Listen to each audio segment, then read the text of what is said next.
अब इजराइल ने वो किया जिससे वो दशकों से बचता रहा। इसने औपचारिक रूप से अर्मेनियाई नरसंहार को मान्यता दी है, जिसमें 1915 से ऑटोमन साम्राज्य द्वारा करीब 15 लाख अर्मेनियाई लोगों की सुनियोजित हत्या की गई थी।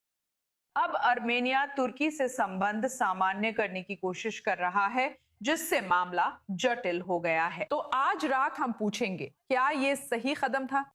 क्या अभी इसे करना सही था?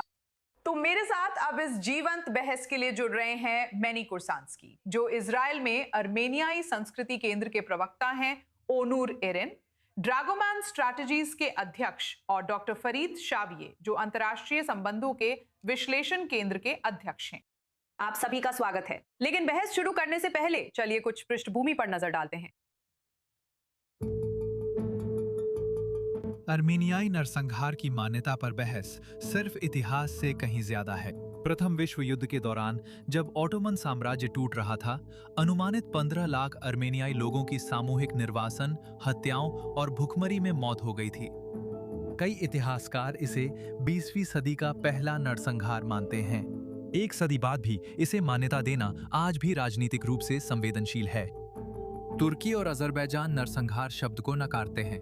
उनका कहना है कि ये मौतें युद्ध और गृह संघर्ष के दौरान हुई थीं। आर्मेनिया और कई अन्य का कहना है कि इनकार करना केवल ऐतिहासिक घाव को और गहरा करता है। इजराइल ने औपचारिक मान्यता के लिए कदम बढ़ाते हुए सरकार से मंजूरी लेकर इसे कैनेसेट भेजा है। ये देश के लिए बड़ा बदलाव है, जो लंबे समय तक इस मुद्दे से बचता रहा, अजरबैजान से घनिष्ठ संबंधों के कारण।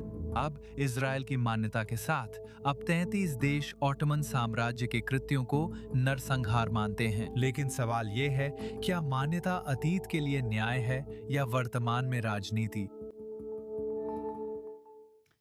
अब हम बहस शुरू करने जा रहे हैं। पहला सवाल है, क्या अर्मेनियाई नरसंहार की मान्यता एक राजनीतिक उपकरण बन गई है या आगे की मान्यता आवश्यक और वास्तविक है? ठीक है, हमारे प्रत्येक पैनलिस्ट को हमारे पहले फायर राउंड में जवाब देने के लिए 30 सेकंड मिलेंगे। इसका मतलब है सिर्फ 30 सेकंड। उसके बाद हम इस पर लंबी चर्चा करेंगे। तो चलिए पहले मेहमान मैनी कुर्सांस्की से शुरू करते हैं। अपनी बात बताइए, आपके पास 30 सेकंड है। क्या अर्मेनियाई नरसंहार की मान्यता एक राजनीतिक उपकरण बन गई है या क्या आगे की मान्यता वाकई जरूरी और सच्ची नियत से की जा रही है? असल में निश्चित रूप से खुद मान्यता एक ऐतिहासिक नैतिक कृत्य के रूप में आवश्यक और वास्तविक है। लेकिन अगर आप इस समय इजराइल द्वारा की गई मान्यता को देखें तो ये पूरी तरह से एक राजनीतिक कदम है। माफ कीजिए मेरे शब्दों के लिए, एर्दोआन की आंख में उंगली डालने जैसा है। अगर इजराइल को मान्यता को लेकर और कोई मुद्दा था तो इजराइल को इसे 38 में ही मान्यता दे देनी चाहिए थी, अब नहीं। ठीक है, ओनूर एरेन, इस पर आपकी क्या राय है? आपके पास 30 सेकंड है। जहां तक तथाकथित नरसंहार को मान्यता देने के प्रस्ताव की बात है, वह दुनिया के किसी भी देश के लिए कभी भी एक राजनीतिक उपकरण नहीं बना है। ऐसी निराधार आरोपों की शुरुआत से ही ये एक राजनीतिक उपकरण के रूप में शुरू हुआ है और ये अब भी ऐसा ही बना हुआ है। अगर आप तुर्की या उसके राष्ट्रपति के खिलाफ जाना चाहते हैं तो ये एक बहुत बहुत बहुत आसान उपकरण है, बस। ठीक है, डॉक्टर फरीद चाफी, मैं आपका विचार सुनना चाहूंगी। इस सवाल का जवाब देने के लिए आपके पास 30 सेकंड है। मैं मानता हूं कि ये एक राजनीतिक हथियार बन गया है और मैं ये याद दिलाना चाहूंगा कि यूरोपीय मानवाधिकार न्यायालय ने 2015 में पेरिंचेक बनाम स्विस सरकार के मामले में अपने फैसले में कहा था कि ये मुद्दा बहस योग्य है। ये इतिहासकारों पर निर्भर है कि वे तय करें कि ये हुआ था या नहीं।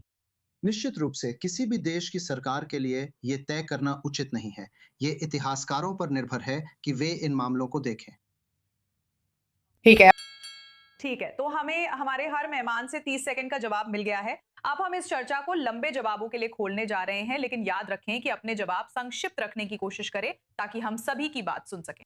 मैं हमारे पहले सवाल पर मैनी के पास लौटना चाहती हूँ। मैनी, आप जानती हैं इजराइल ने दशकों तक आर्मेनियाई नरसंहार को मान्यता नहीं दी, शायद तुर्की के प्रति कूटनीतिक संवेदनशीलता के चलते।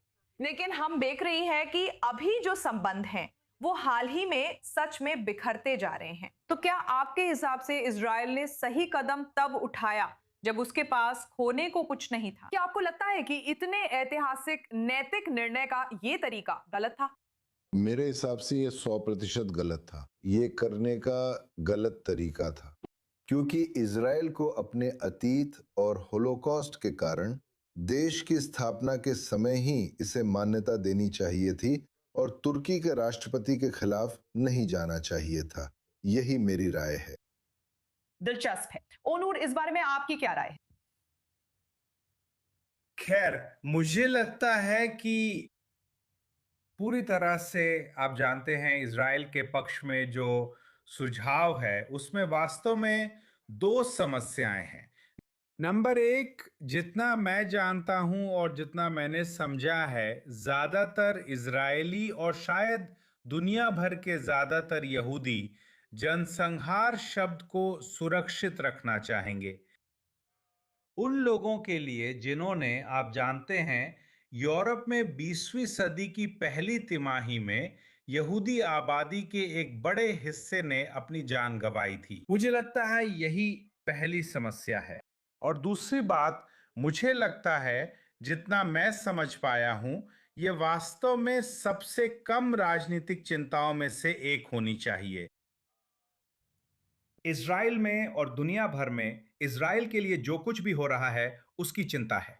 इज़राइल के मामलों के लिए दुनिया भर में एक और, कहें तो, नया फ्रंट खोलना जिससे उन्हें लड़ना पड़े। तो मुझे लगता है कि इस समय बीबी की तरफ से इसमें जाना एक बहुत ही खराब फैसला है। फिर से मैं मानता हूं कि पूरी मुश्किल बिल्कुल बेबुनियाद है। हालांकि इस समय ऐसा करना, मुझे लगता है कि यह सिर्फ बीबी की तरफ से एक ऐसा कदम है जो पूरी तरह से हताशा में उठाया गया है, सच कहूं तो। आप जानती हैं डॉक्टर शफीक, मैं आपसे खास तौर पर यह पूछना चाहती हूं कि अजरबैजान इस फैसले को कैसे देख रहा है। वे इजराइल के आर्मेनियाई नरसंहार को मान्यता देने के फैसले को किस नजरिए से देख रहे हैं? हाँ, बिल्कुल, जैसा कि मैंने कहा, सबसे पहले तो ऐतिहासिक दृष्टिकोण से हमें नहीं लगता कि ऐसा हुआ था, और कम से कम ये एक बहस का मुद्दा है। दूसरी बात, ये ध्यान में रखते हुए कि सबसे पहले अज़रबैजानी-इज़राइली संबंध, ये फैसला अज़रबैजानी जनता के बीच में अच्छा नहीं लिया जा रहा है। और अज़रबैजान ने पहले भी इज़राइल और तुर्की के बीच तनाव को रोकने की कोशिश की थी। और एक और दृष्टिकोण से देखें तो ये इज़राइल और तुर्की के बीच का संबंध है। हाँ, हम कह सकते हैं कि इस समय ये एक संकट है, लेकिन क्या इज़राइल की सरकार को इस संकट को और बढ़ाना चाहिए? और इज़राइल और तुर्की के रिश्ते के पीछे के इतिहास को देखें तो ओटोमन साम्राज्य में यहूदी सह अस्तित्व था, जब 15वीं सदी में स्पेन में दमन हुआ था। और जब उस दौरान, हॉलोकॉस्ट के दौरान, तुर्की ने कई यहूदियों को शरण दी थी, जिससे ऐतिहासिक सह अस्तित्व और सह निवास रहा है। मुझे नहीं लगता, मेरा मानना है कि इसे भी ध्यान में रखा जाना चाहिए। तो हमारे पास ये 3 हिस्से हैं, इज़राइल, अज़रबैजान, इज़राइल तुर्की, और निश्चित रूप से जो ऐतिहासिक दृष्टिकोण से हुआ, अज़रबैजान, बस आखिरी बात, हाल ही में भी नरसंहार और जनसंहार का शिकार हुआ है। 90 के दशक में अर्मेनियाई कब्जे के दौरान पूरा क्षेत्र नष्ट हो गया था, जो अज़रबैजान में स्वीकार्य नहीं है। मैंने इन बातों पर आपकी क्या प्रतिक्रिया है? मेरे पास बहुत कुछ कहने को है। सबसे पहले इतिहास की बात करें तो मैं याद दिलाना चाहता हूं कि तुर्की असल में नाजी जर्मनी का सहयोगी था, भले ही उसने आधिकारिक रूप से सहयोग न किया हो। और दूसरी बात, मैं नहीं समझता कि अज़रबैजान ने वैसी प्रतिक्रिया क्यों दी जैसी उसने दी, क्योंकि जब आर्मीनियन नरसंहार हुआ था तब अज़रबैजान कोई देश ही नहीं था।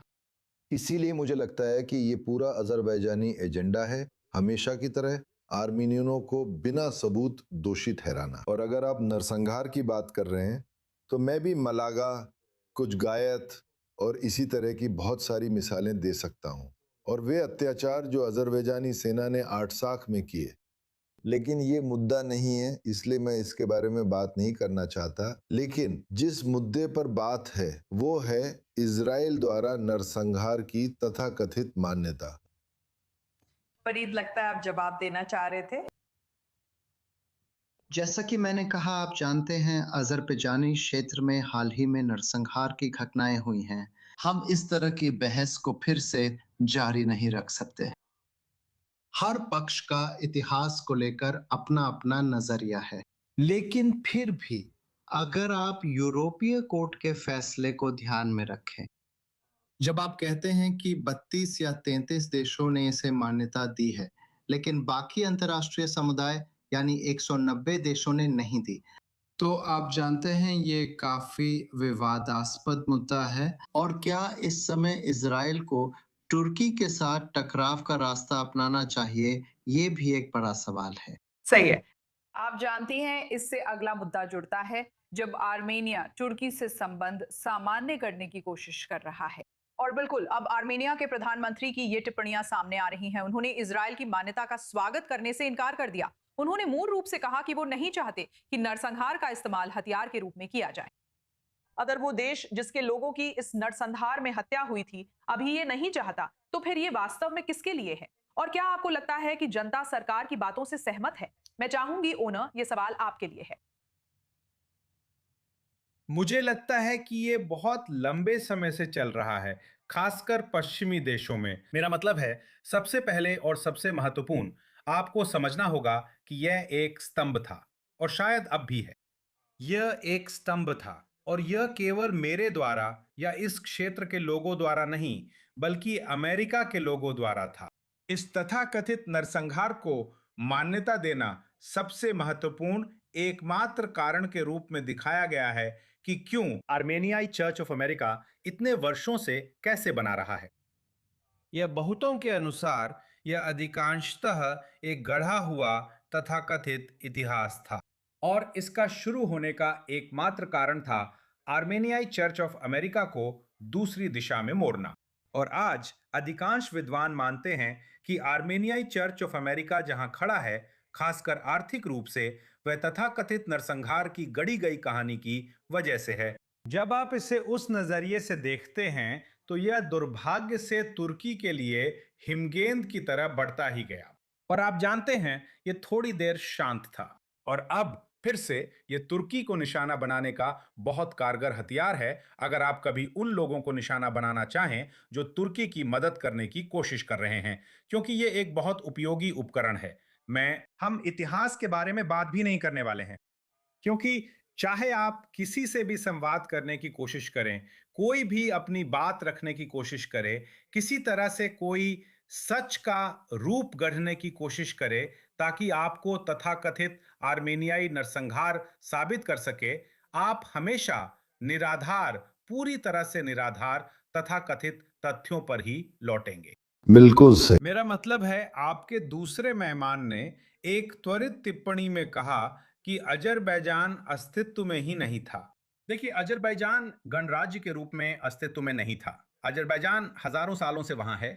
मेरा मतलब है, इसी तर्क से आप कह सकते हैं कि तुर्की केवल 100 साल से अस्तित्व में है। नहीं, तुर्की 1492 से उसी जगह पर है। सरकार कभी नहीं बदली, शासन बदला, हाँ, लेकिन सरकार चलती रही। तो फिर से ये बहुत ही दिलचस्प है कि इसमें इतना समय कैसे लग गया, लेकिन जब आप बस तथ्यों की मांग करते हैं तो ये बहुत आसानी से हल हो सकता है। जब आप उस समय के यूनाइटेड किंगडम के अभिलेखागार मांगने की कोशिश करते हैं, जब आप इस मुद्दे पर अमेरिका के अभिलेखागार मांगने की कोशिश करते हैं, जब आप इस मुद्दे पर आर्मेनियाई अभिलेखागार मांगने की कोशिश करते हैं, तो वहीं आकर बात रुक जाती है।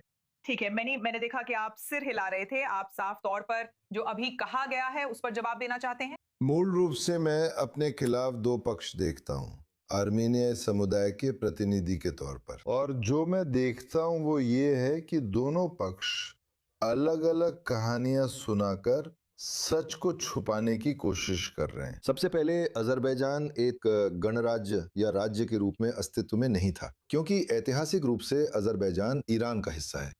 एक दूसरी बात, तुर्की भी 13वीं सदी तक अस्तित्व में नहीं था, अगर मैं गलत नहीं हूं। तब तक ये था यूनानी और अर्मेनियाई भूमि। ये ऐतिहासिक तथ्य हैं, ठीक है। मुझे माफ कीजिए। मुझे माफ कीजिए, मुझे माफ कीजिए। ठीक है, ठीक। मेरा मतलब आपको अपमानित करना नहीं था। लेकिन आपने बस अपनी पूरी कोशिश की जैसे एक तुर्क कर सकता है। कॉल करने के लिए नंबर डायल करें। मुझे अपनी बात पूरी करने दीजिए कृपया। मुझे अपनी बात पूरी करने दीजिए। आइए एशिया माइनर के इतिहास की ओर लौटते हैं। मुझे कुछ कहने दीजिए। मुझे अपनी बात पूरी करने दीजिए कृपया, ठीक है? बहुत सारे सबूत हैं कि नरसंहार हुआ था, अमेरिकी इतिहासकारों से, जर्मनों से और इसी तरह आगे भी। अगर आप अपना अतीत स्वीकार नहीं करते जैसे जर्मनों ने किया तो आपका कोई भविष्य नहीं होगा। मुझे ये कहने के लिए खेद है। नहीं, आगे बोलिए, माफ कीजिए, मैंने आपको फरीद शाविये कहा। नहीं, अब आप जवाब दे सकती हैं। हाँ, देखिए मुझे लगता है कि ये अलग-अलग रास्तों की ओर ले जाता है। आप जानते हैं, ये बहस करना कि कौन-सा राज्य था या नहीं था। मुझे नहीं पता, हमारे पास किताबें हैं, आप पढ़ सकते हैं। मुझे लगता है कि आर्मेनिया भी 1918 से पहले एक राज्य के रूप में अस्तित्व में नहीं था। बिल्कुल। नहीं, हाँ, ये एक भौगोलिक नाम है और प्राचीन समय में यहाँ कुछ राज्य थे। असल में भौगोलिक नाम अर्मेनियाई उच्च भूमि है, जिससे चीजें स्पष्ट होती हैं। अर्मेनिया तुर्की से पहले से अस्तित्व में है, बाइबल के समय से। हाँ, ये विषय से भटक रहा है। चलिए वापस अपनी बात पर लौटते हैं। मैंने वो नहीं देखा जो आपने बताया। मैं आपको अपना जवाब देता हूँ। और आप आर्मेनिया 1918 में एक राज्य के रूप में अस्तित्व में नहीं आया। वही समय था जब एक राज्य बना था। जैसा कि सेपा पॉसिबल, वहाँ कई राज्य थे लेकिन अब आधुनिक तुर्की में हैं। जैसे कि आर्मेनिया और अज़रबैजान भी राज्य थे। तो हम इस पर बहस कर सकते हैं। देखिए मैं आपको सुन नहीं पा रहा हूँ। ठीक है, मैं चाहती हूँ कि हम उस पर ध्यान ना दें। कुछ और था जिसका आप जवाब देना चाहती थी? मुझे आर्मेनियाई तुर्की संबंधों के बारे में बात करने दीजिए। पाशिनियान सरकार संबंध सुधारने की कोशिश कर रही है, इसलिए मैं टिप्पणी करने से बचता हूँ। अगर ये मान्यता आर्मेनियाई प्रवासी समुदाय के लिए अहम है, तो इज़राइल को देखना चाहिए कि वो क्या कर रहा है। वे पाशिनियान को हटाने की कोशिश कर रहे हैं। ये पहली बात है। दूसरी बात, आर्मेनियाई प्रवासी समुदाय ने इजरायली सरकार के फैसले की भी आलोचना की है। और अगर आप अमेरिकी परिसरों और यूरोप में होने वाले किसी भी एंटी इजराइल प्रदर्शन को देखें, तो आपको भीड़ में कट्टरपंथी आर्मेनियाई प्रवासी समुदाय के सदस्य दिखाई देंगे। तो इजरायली सरकार इससे क्या हासिल कर रही है? ये वाकई में सवालों के घेरे में है। अब ओनूर, मैं आपकी तरफ मुड़ना चाहती हूँ क्योंकि मुझे पता है कि आप जो कुछ भी कहा जा रहा था उस पर जवाब देना चाहते थे। तो ये रहा आपका मौका। सबसे पहले मैं आपसे, आपके दर्शकों और मेहमान से उस व्यवहार के लिए दिल से माफी चाहता हूं। वो वाकई जरूरी नहीं था। मुझे उसके लिए सच में बहुत अफसोस है, लेकिन मैं खुद को रोक नहीं पाया। लेकिन अगर आप ध्यान दें, जैसे आपके मेहमान सबूत की बात कर रहे थे, तो उनके मुंह से सिर्फ अमेरिका और पश्चिम के इतिहासकारों के नाम ही सबूत के तौर पर निकले। फिर भी उन्होंने अब तक एक भी ऐतिहासिक अभिलेख नहीं दिखाया है जो यह सुझाव देता हो कि तथाकथित नरसंहार की कोई कोशिश भी हुई थी। वो ऐसा नहीं कर सकते क्योंकि एक भी सबूत मौजूद नहीं है। मुझे सोचने दो। मुझे अपनी बात पूरी करने दो। नहीं नहीं, आप नहीं कर सकते। कुछ नहीं। हेलो। आप कर सकते हैं। जानते हैं क्या? 20 सालों से अमेरिका में आर्मेनियाई प्रवासी समुदाय ने तुर्कों की खोपड़ियों को आर्मेनियाई बताकर दिखाया है। फिर ये उनके खिलाफ हो गया। मुझे खेद है। मुझे अपनी बात पूरी करने दीजिए। मुझे अपनी बात पूरी करने दीजिए। मुझे अपनी बात पूरी करने दीजिए। आप कोई विश्वसनीय सबूत नहीं दिखा सकते। जो आप कह रही हैं उसे पूरा कीजिए। आप कोई विश्वसनीय सबूत नहीं दिखा सकते, लेकिन चलिए उन्हें छोड़ते हैं। मैं इसके बाद जवाब देना चाहता हूं। मान्यता प्राप्त इतिहासकारों को इस पर बात करने दीजिए। मैं आपको जो बताऊंगा वो ये है, जानते हैं क्या? आप जानते हैं एक आम आदमी क्या करता है? एक आम आदमी स्पेनिश इंक्विजिशन के बारे में सोचता है और यह सोचता है कि स्पेनिश लोगों से यहूदियों को किसने बचाया था। एक आम आदमी एक चिट्ठी पढ़ता है जो उस समय ओजी के मानद अध्यक्ष प्रोफेसर एल्बर्ट आइंस्टाइन द्वारा लिखी गई थी, कथित तौर पर तथाकथित नरसंहार के 12 साल बाद। तुर्की राष्ट्रपति से जर्मन यहूदियों को स्वीकार करने की अपील। तुम जानते हो आम आदमी क्या करता है? अगर तुम ये नहीं कर सकते तो यूट्यूब पर दिवंगत professor emeritus doctor Bernard Lewis का शानदार 3 साल पुराना 4 मिनट का वीडियो है। मैं सभी से कहूंगा ये 4 मिनट का वीडियो है। वो बस तर्क के दम पर इस बारे में हर एक बेबुनियाद आरोप को पूरी तरह से खारिज कर देते हैं। सिर्फ तर्क के दम पर। मैं आपको रोकने जा रही हूं क्योंकि मैं चाहती हूं कि मिनी को जवाब देने का मौका मिले, इससे पहले कि हम कमर्शियल ब्रेक पर जाएं। मिनी, आपके पास 30 सेकंड है। लेकिन सच्चाई यह है कि तुर्की में ही एक सैन्य मुकदमा चला था जिसने आर्मेनियाई नरसंहार में शामिल सभी लोगों को दोषी ठहराया और उन्हें मौत की सजा सुनाई थी। ना कि अमेरिकी अदालत, ना जर्मनी, ना फ्रांस, बल्कि खुद तुर्की ने उन्हें आर्मेनियाई नरसंहार के आयोजक के रूप में स्वीकार किया था। तो मैंने कहा कि आप संग्रहित दस्तावेजों का सिर्फ एक हिस्सा निकालकर नहीं दिखा सकते। मैंने अभी किया। नहीं, आपने किया। आपने उसके बाद किया। इजराइल अभी निकाला।